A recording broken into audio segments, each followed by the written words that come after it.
देशु प्राणी आरत भंजन दीन बंधु नाम शुणिए कर जोड़ी छामुरे जनाए पक्षी धव आरती जन गुहारी को सावधान हेब हे मणिमा केते आश्रा करके आसी केते आरती आसी केते अर्थार्थी आसी केते जिज्ञासु आसी समस्ते भरोसा करके आसी आपणकर पदार बिंदरे मन लगे आपण को अवलोकन करुछंदी निजर जीवन को सार्थक करुछंदी मणिमा हे श्याम सुंदर हे रूप हे नवघन कोटि कंदर्प लावण्य निधि प्रभु हे धवल कमल श्यामलम प्रभु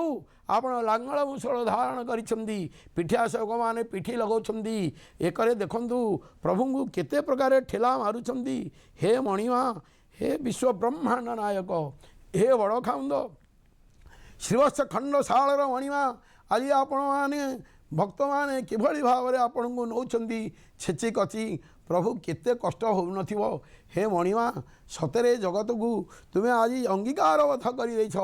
ये समस्त मन प्राण को एकाकार कर ये समस्त पंडित महंत को एकाकार कर आपण ठारे समस्त विद्या समस्त बुद्धि समस्त चेतना समस्त ज्ञान केवल गोटे पाखरे निहित हो जाती सबू आपण पाद तले सब ज्ञानर भंडार सबू निहित हो जाती जेते पुराण पुथि पढ़ना कहीं जेते ज्ञान चर्चा करना कहीं जेते तप करना कहीं ए सबुजाकर तपर फल आपणकर पदार बिंदरे कि समस्त मन आपण पदार बिंदरे लगी